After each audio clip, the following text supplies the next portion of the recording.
Hello, and welcome back to another video. So, this week we are talking about my fourth favourite game of all time, which is An Elysian Tail.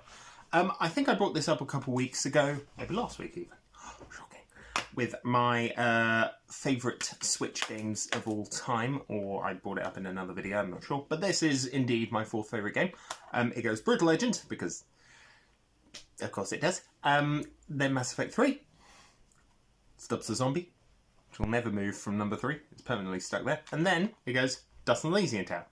And for clarity's sake, it's Triangle Strategy after that, because that game is amazing. But this game. So, I first encountered An Elysian Tail about 12 years ago. 12 years, which is absolutely freaking insane. Yeah, it was 12 years ago that I first played the trial version. So, back on the old days, back on the Xbox 360, there were a lot of indie games that were really, really cool. That's where I would have talked about this game already.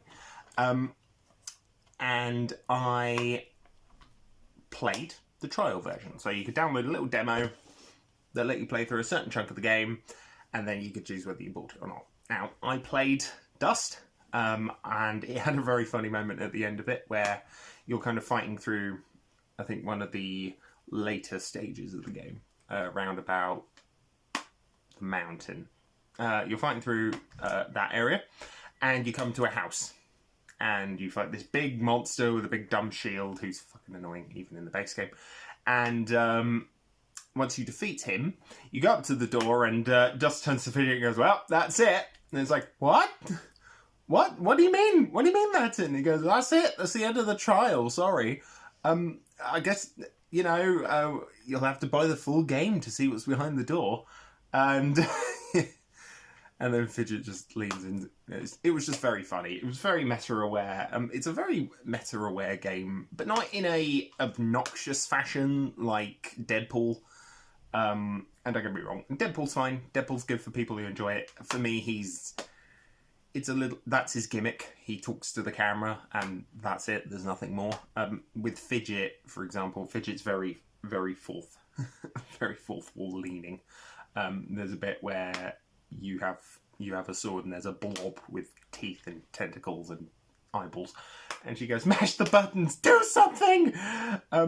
It's just funny.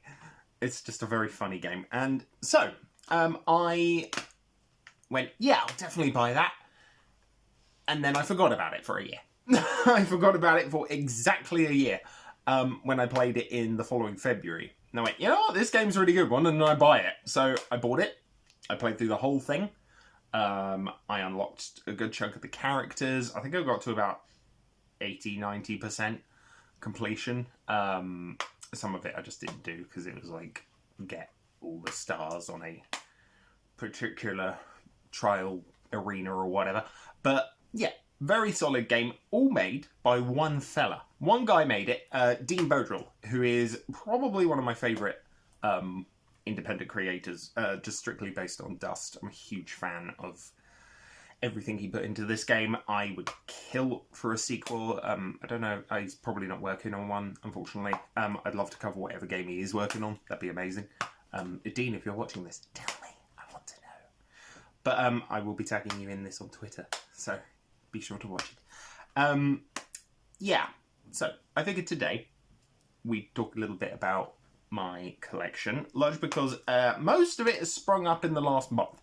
So prior to this, all I had was the limited run edition from the Switch. In fact, this was the first Switch game I ever bought. So I'd been umming and ahhing about the Switch because I really like the Wii U. And I was like, do I get a Switch? There's nothing really on it I want to play. ARMS was on there, but I didn't know the glory that is ARMS until a few years later. But then they limited run went, yeah, this. And I went, buying a Switch then. So I bought it. The other game I bought was Starfield. No, Starlink. Starlink Battle for Atlas. That was the other game I bought for the Switch for December that year. Then this showed up, which was cool. Big old, well, not big old, but cool manual. Fidget on the back. It's even got the original artwork for the game, which is a bit sad as an alternative cover. And it came with, when you could get them, a fidget trading card, which is all very well and good. Limited Run don't do that anymore. It's a bit of a shame, but I get it. It's a bit of a waste of money, and it delays actually releasing the game. Pretty solid port. Very solid port. Hell, I've played Dust on a few platforms. I've played it on Steam. I don't like Steam, so whatever. I've played it on Switch, so good on Switch. I still go back and play it on 360 every now and then, just because I enjoy it. And yeah, so that led me into looking for some Dust stuff. Not a lot. I picked up Fidget, a little Fidget plush, and the Blade of Ahriman from IndieBox. Back in the day, back when IndieBox actually was a thing. They were releasing games. I think the only IndieBox game title I'm missing now is Stanley Parable. I really want that, but it's fucking expensive. It's hideously expensive. It's prohibitively expensive. It's like 500 quid. Which maybe one day I'll just go, fine. But yeah, this was cool because it's a USB stick. And on here's things like concept art and all the soundtrack and a lot of really cool stuff, which is great because I really love the soundtrack. The soundtrack is fantastic. It's probably my favourite opening menu music I've ever listened to, because it's just this really somber piano, which for a game, Dust has been my fourth favourite game for about 12 years, for a very good reason. It has this moment in it where you're racing to save the father of this kid, and you fail, or you succeed. You bring back the healing waters, back to their village, but the kid's dad dies regardless. And there's this big fight between Dust, the Blade of Ahriman, and Fidget about what they could have done better. And it's a case of like, you know, that there are times where you just, when the life thread calls, as they put it, or when fate calls, or destiny, or it's just not meant to be. And I enjoyed that. It was a very somber moment in a game that is quite somber. One of my other favourite moments is where Dust is confronting the evil General Gaius, and he says to him, "I am a cleansing wind of justice," and he just has this huge epic speech, and it's really fucking cool. And he just, yeah, and that leads into the final boss fight. It's just awesome. It's just so good. A boss fight is easier than I remember it being. I beat the game again like 2 weeks ago, and it's way easier than I remember it being. Maybe it's because I was shit at games back in the day, or shit at games like Dust. Anyway, so Dust is a bit of an action RPG / pseudo Metroidvania. You can go back, and I may do that. I may go back and see if I can get everything. I might try and 100% this actually, because it's been a while. But yeah, so that was it. That was it up until this year. These were my 3 items of Dust and Elysian Tail memorabilia, which was very nice. Then I went, you know what? I bought a lot of Brutal Legends stuff. Let's buy a lot of Dust stuff. So I went online and I bought the IndieBox version, which is very cool. Now I wanted this physical release for a long time. So as I said, the game is on the I didn't mention the game is on the memory stick. So I had the game already, and I do actually have a sealed plush Fidget and a sealed Blade of Ahriman, which is nice. Backups. This was quite a lot of money, to be fair, for something I already basically had. But yeah, you know, it has a cool open stuff with Dean Bodrill's artwork, which I really, really like. It's really good. It's really good. This whole game is hand-drawn, and it looks amazing. Well, most of it is.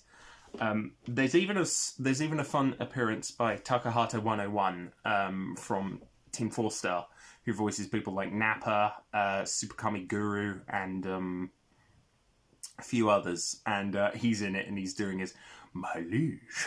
He's doing the voice from Overlord, the anime series Overlord. He's doing that voice, which is kind of fun. So naturally I went, that's Takato 101. But yeah, really like Dean Birgel's artwork. I think it's gorgeous. I would kill to see that. So he was working on a movie prior to working on Dust, set in the same universe. Unfortunately, he never finished it, which is a bit of a shame. I'd kill to see some of that footage. It'd be really cool. Or it'd be cool if he could work it into a game. That'd be even better. But yeah, very cool. Very cool game. Award-winning music score by Hyperduck Soundworks. So, as I said, this game was largely developed by Dean himself. No one else actually worked on this. It was just him. In that context, obviously, there were voice actors, and they are amazing. They are so fucking good. Whole cast is great. Even the child, presumably a child actors, they were pretty good as well. But yeah, so this edition has more to it than just the sealed dust and the sealed Ahriman. There's also a very nice instruction manual, which is good. Kind of covers everything. There's a little bit of fidget at the bottom, panicking, which is kind of funny. There are some YouTube videos floating around where he got the voice actors to kind of voice the characters again for these web comics, and they're very funny. It involves Fidget eating this guy's face, or his head, and then sitting in it and piloting it like a bone mech, and it's just really kind of grim, but it's just really funny. So yeah, nice instruction manual. Comes with this, which is from what I can tell, and I think it's been opened, so it shouldn't be too bad if I take it out of here. Is some nice folk artwork of the background. Yeah, that's kind of the map, but not really, if you see what I mean. It's gorgeous. It looks really nice. The artwork on this whole game is just amazing. It's so good. Yeah. So let me just roll that up. Now put it back in the case where it belongs. Probably won't get that out of there again, to be fair. If I can get it back in, that is. There we go.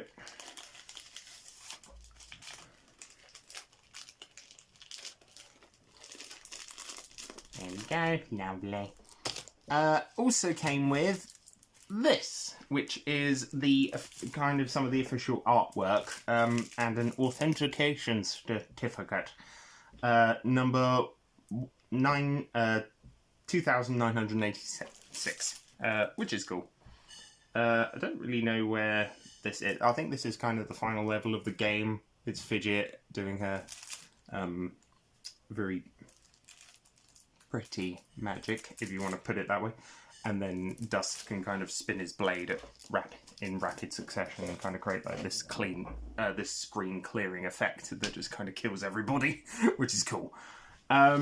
Right, so a big part for me is, of Dust is the music. The music is really good. Like, it's really, really, really, really fucking good. And one of the best bits about this little collection is it has the soundtrack. It has the official soundtrack, including, that is the chapter art. So when you beat a new chapter or start a new chapter, they kind of zoom in like that into the right-hand corner of the screen. It just looks very cool. It's very nifty. Yeah, I love the soundtrack, and I'll get onto it more in a minute, but I forgot these. So you got an indie box sticker, which is bent in all sorts of fucking ways that isn't great, of Fidget, and then you've got one of Dust itself. I am super tempted to stick these up, but I also don't want to. I want to keep them in the box where they belong. So we'll see. We'll see if I actually stick those up. Back to the soundtrack. This is probably one of the only bits that I didn't necessarily need to buy, but I wanted to buy. This is the piano selections of Dust An Elysian Tail. It's official.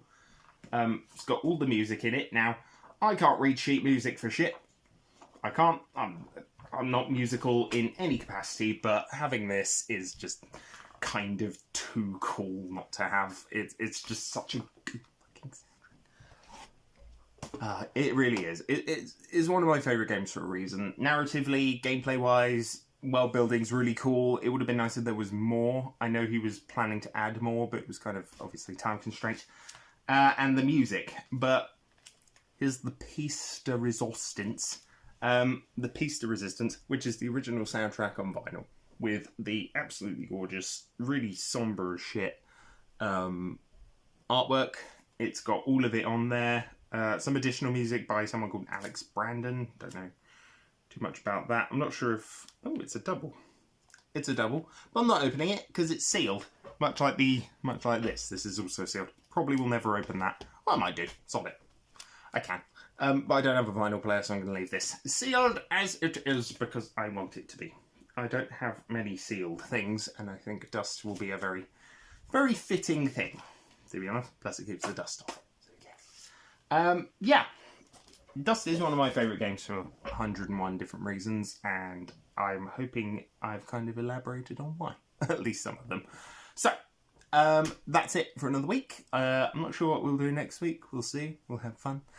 Dean, if you're watching this, love your stuff. Absolutely fantastic. I will be tagging you in Twitter, as I said. But anyways, guys, that is me signing off again.